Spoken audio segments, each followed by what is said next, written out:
Morning PM two class. আজকের আমাদের hot topic session হলো অ্যামোনিয়া সংক্রান্ত কিছু প্রশ্নের উত্তর। আমাদের 1 নম্বর কোশ্চেন যেটা আছে সেটা কি, যে অ্যামোনিয়াম গ্যাসের প্রস্তুতি, পরীক্ষাগারে যে প্রস্তুতি করা হয় সেটা কি কি লাগে। তো অ্যামোনিয়াম গ্যাসের প্রস্তুতির ডিটেলসটা আমরা একটু জানে নেব। অ্যামোনিয়াম গ্যাসের প্রস্তুতি, তাহলে আমার কি কি রাসায়নিক পদার্থ লাগছে অ্যামোনিয়াম গ্যাস প্রস্তুত করতে। আমার যেটা লাগছে ammonium chloride, ammonium chloride NH4 Cl, আর কি লাগছে কলিচুন CaOH তার হোল2, বা এটা পড়াচুনও আমরা দিতে পারি, পড়াচুন CaO। তাহলে বিক্রিয়ার শর্ত কি, তো বিক্রিয়াটা কি হবে। তো পরীক্ষাগারে কি করা হচ্ছে, 1 ভাগ ওজনের অ্যামোনিয়াম ক্লোরাইড, এটা হচ্ছে 1 ভাগ ওজন, 3 ভাগ ওজনের শুষ্ক পলিচুন মিশিয়ে উত্তপ্ত করলে 3 ভাগ ওজনের শুষ্ক পলিচুন, তাহলে 1 ভাগ ওজনের কি হচ্ছে অ্যামোনিয়াম ক্লোরাইড, আর 3 ভাগ ওজনের পলিচুন দিয়ে কি হচ্ছে উত্তপ্ত করা হচ্ছে। তাহলে যেটা উৎপন্ন হবে সেটা কি হবে, 2NH4Cl প্লাস CaOH তার হোল2 দিয়ে কি উৎপন্ন হচ্ছে, NH3 উৎপন্ন হচ্ছে প্লাস CaCl2 প্লাস 2H2, এটা হচ্ছে বিক্রিয়া। তাহলে এই যে NH3 এখানে উৎপন্ন হলো। এর পদ্ধতি কি হচ্ছে, এই পদ্ধতি 1 ভাগ ওজনের NH4Cl আর 3 ভাগ ওজনের পলিচুন দেওয়া হচ্ছে, দিয়ে কি করা হয়, এটা রাসায়নিক বিক্রিয়া করা হচ্ছে পরীক্ষাগারে। দিয়ে এই গ্যাসটা যেটা উৎপন্ন হচ্ছে সেটাই কি করা হচ্ছে, সেটাকে যেটা করা হচ্ছে সেটা হচ্ছে কি পরাচুনের মধ্য দিয়ে প্রবাহিত করে গ্যাসটাকে শুষ্ক করা হচ্ছে। আসলে কি হচ্ছে, এর মধ্যে কি হচ্ছে NH3 যেমন থাকছে তার সঙ্গে এই জলের অর্থাৎ জলীয় বাষ্পটাও থাকছে। তাহলে উৎপন্ন গ্যাসটাকে যেভাবে শুষ্ককরণ করা হয়, উৎপন্ন গ্যাসকে যার মধ্যে কি থাকছে NH3 প্লাস H2, এটার মধ্যে দিয়ে কি থাকছে পোড়াচুনের মধ্যে দিয়ে প্রবাহিত করে, পোড়াচুন এটাকে আমরা কি বলতে পারি CaO, এর মধ্যে দিয়ে প্রবাহিত করা হচ্ছে, প্রবাহিত করে শুষ্ক করা হয়, অর্থাৎ এই জলীয় বাষ্পটাকে চুষে নেয় পোড়াচুন। কারণ কি পোড়াচুন ও অ্যামোনিয়া হচ্ছে উভয় ক্ষারীয় পদার্থ, তাহলে কি হচ্ছে এই পোড়াচুন আর এই অ্যামোনিয়া উভয় ক্ষারীয় পদার্থ হওয়ার জন্য কি হচ্ছে পরস্পর সাথে বিক্রিয়া করছে না, কিন্তু H2 কে কি করছে, H2 এখান থেকে বেরিয়ে যাচ্ছে, বেরিয়ে গিয়ে কি হচ্ছে NH3 টা বিশুদ্ধ হয়ে যাচ্ছে। এই উৎপন্ন গ্যাসের সংগ্রহ কিভাবে করা হয়, উৎপন্ন গ্যাসের সংগ্রহ কিভাবে করা হয়, এই উৎপন্ন গ্যাসের সংগ্রহ হচ্ছে অ্যামোনিয়া বাতাসের থেকে হালকা। এই কারণে কি হচ্ছে, একটা চুন স্তম্ভ দেওয়া হয়, মানে যেখানে অ্যামোনিয়া গ্যাসটা বেরোচ্ছে সেখানে একটা চুনের স্তম্ভ থাকে, অর্থাৎ এই যে পোড়াচুনের স্তম্ভ, এখান থেকে কি হচ্ছে তার উপরের দিকে একটা, মানে ছবিটা হবে খানিকটা এরকম, এটা একটা চুন স্তম্ভ।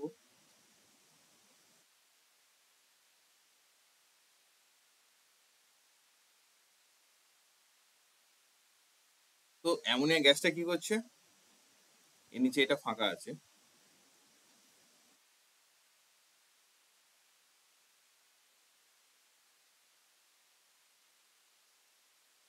এর মধ্যে দিয়ে ঢুকছে, অ্যামোনিয়া গ্যাসটা এর মধ্যে থেকে উৎপন্ন হয়ে NH3 প্লাস এর মধ্যে ঢুকছে, আর এটা হচ্ছে চুন স্তম্ভ, পুরো এরকম আছে চুন স্তম্ভ।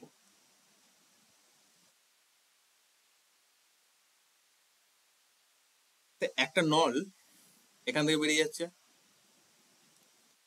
এর উপরে কি হচ্ছে একটা স্ট্যান্ড দিয়ে একটা জারকে এভাবে উল্টানো আছে, এটাকে একটা স্ট্যান্ড দিয়ে আটকানো আছে।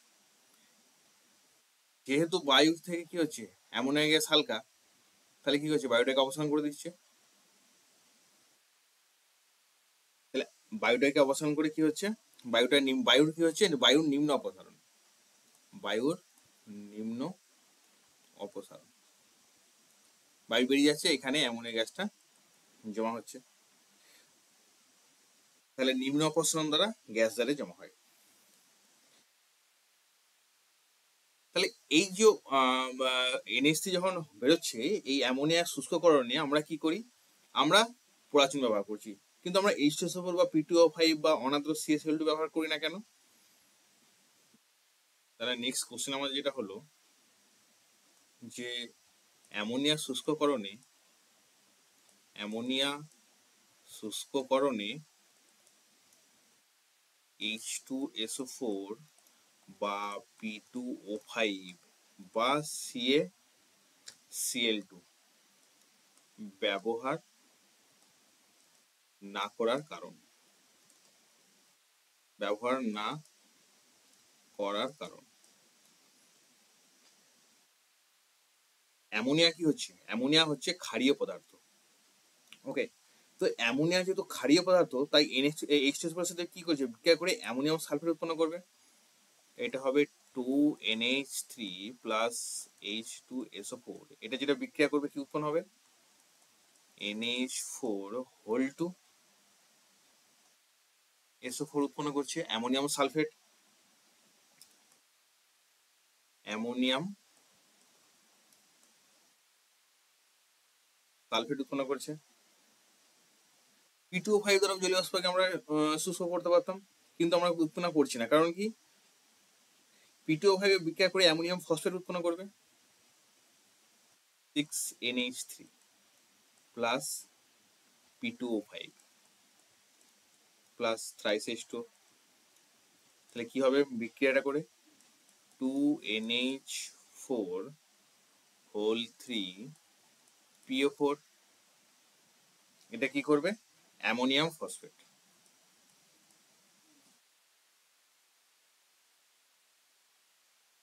অ্যামোনিয়াম ফসফেট উৎপন্ন করবে। আর এই ক্যালসিয়াম ক্লোরাইড তাহলে কি উৎপন্ন করবে, CaCl2 প্লাস 8NH3, তাহলে এটা উৎপন্ন করবে CaCl2 8NH3, একটা কি করবে যৌথ যৌগ গঠন করবে। তাহলে H2SO4 P2O5 এর CaCl2 দ্বারা এই কারণে শুষ্ক করতে ব্যবহার করা হয় না। আর অ্যামোনিয়াকে জলের অপসারণ দ্বারা সংগ্রহ না করার কারণ কি, আমরা দেখলাম বায়ুর নিম্ন অপসারণ দেখলাম, জলের অপসারণ করলাম না কেন, অ্যামোনিয়া হচ্ছে জলে খুব দাব্য, অ্যামোনিয়া জলে খুব দাব্য, এই কারণে কি হবে, NH3 প্লাস H2O যদি এখানে কি হবে উৎপন্ন, NH4OH উৎপন্ন করবে। এই কারণে কি হচ্ছে জলের নিম্ন অপসারণ দ্বারা মানে অ্যামোনিয়াকে গ্যাস দ্বারা সংগ্রহ করা হয় না, এখানে কি করে অ্যামোনিয়াম হাইড্রোক্সাইড উৎপন্ন করে।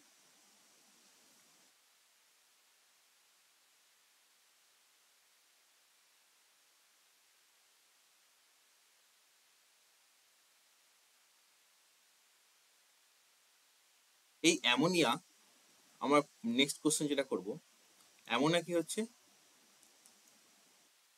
অ্যামোনিয়া চোখের পক্ষে অত্যন্ত ক্ষতিকর, সেই জন্য আমাদের কিছু সাবধানতা অবলম্বন করতে হয়। তাহলে অ্যামোনিয়া হচ্ছে চোখের জন্য অত্যন্ত ক্ষতিকর, তাহলে কোথাও যদি আশেপাশে অ্যামোনিয়া গ্যাস নির্গত হয়, অ্যামোনিয়া চোখের জন্য অত্যন্ত ক্ষতিকর। তাহলে আমাদের আশেপাশে কোথাও অ্যামোনিয়া গ্যাস নির্গত হলে কি করতে হবে, আমাদেরকে প্রথমে কি করতে হবে, চোখ মুখে জলের ঝাপটা দিতে হবে। তাহলে কি হবে, এই জলের ঝাপটা দিলে কি হবে, এই যে NH3 প্লাস H2O NH4OH উৎপন্ন করে দেবে, তাহলে অ্যামোনিয়া জলে দ্রবীভূত হয়ে যাবে।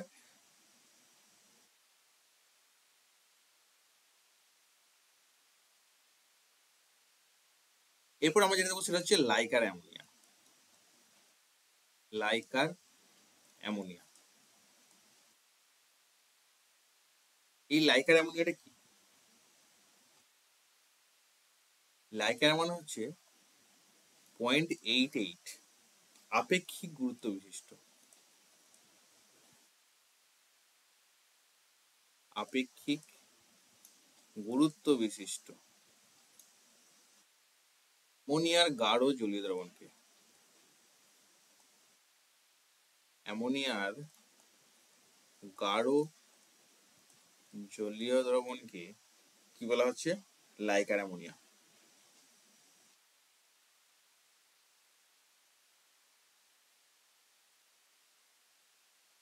এই দ্রবণে কি থাকছে?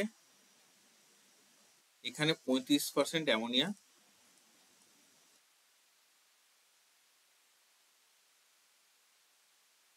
দ্রবীভূত থাকে।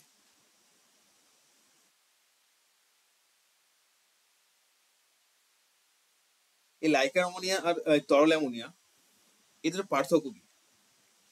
তার আগে একটু যে লাইকার অ্যামোনিয়ার বোতল খোলার সাবধানতা।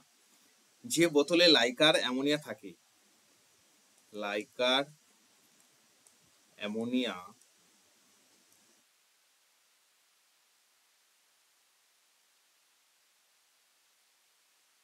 বোতল খোলার সাবধানতা। লাইকার অ্যামোনিয়া কি হচ্ছে? বোতলে কি হচ্ছে? উচ্চ চাপে থাকে। এটা হচ্ছে বোতলে উচ্চ চাপে, উচ্চ চাপে দ্রবীভূত থাকে। তাই বোতলটা কি হচ্ছে? উচ্চ চাপে থাকে, কি করে? এটা দ্রবীভূত থাকে।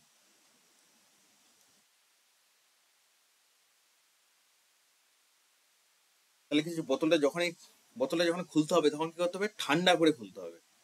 তা না হলে কি হবে? হঠাৎ করে যেমন কি হয়, এটা কি করতে হবে? ঠান্ডা করে খুলতে হবে। নাহলে হঠাৎ করে ছিপিটা খুলে দিলে কি হবে? ছিটকে বেরিয়ে চলে আসবে, আমার চোখে মুখে পড়ে যাবে, তাহলে আমার দৃষ্টিশক্তি নষ্ট করতে পারে। তাহলে এই লাইকার অ্যামোনিয়া এবং তরল অ্যামোনিয়ার মধ্যে পার্থক্য কি? লাইকার অ্যামোনিয়ার গুরুত্ব, আপেক্ষিক গুরুত্ব কত? 0.88। এটা হচ্ছে অ্যামোনিয়ার গাঢ় জলীয় দ্রবণ। আর তরল অ্যামোনিয়া কোনটা? চাপ প্রয়োগ করে অ্যামোনিয়া গ্যাসকে তরলে পরিণত করা হয়। এর 35, লাইকার অ্যামোনিয়াতে 35% থাকে, এই যে বলা হচ্ছে 35%। আর তরল অ্যামোনিয়ায় জল থাকে না। লাইকার অ্যামোনিয়াতে 35% অ্যামোনিয়া, মানে এই লাইকার অ্যামোনিয়াতে জলীয় দ্রবণ কি হচ্ছে? 35% অ্যামোনিয়া জড়িত থাকে। আর তরল অ্যামোনিয়াতে কোনো জল থাকে না। এই দুটো হলো পার্থক্য। তাহলে প্রথম পার্থক্য কি হলো? এর 0.88 আপেক্ষিক গুরুত্ব, আর এটা চাপ প্রয়োগ করে অ্যামোনিয়া গ্যাসকে তরলে পরিণত করা হয়, যেটা নর্মাল তরল অ্যামোনিয়া। আর লাইকার অ্যামোনিয়াতে 35% কি থাকে? অ্যামোনিয়া থাকে, কিসে? জলীয় দ্রবণে। আর তরল অ্যামোনিয়াতে কোনো জল থাকে না।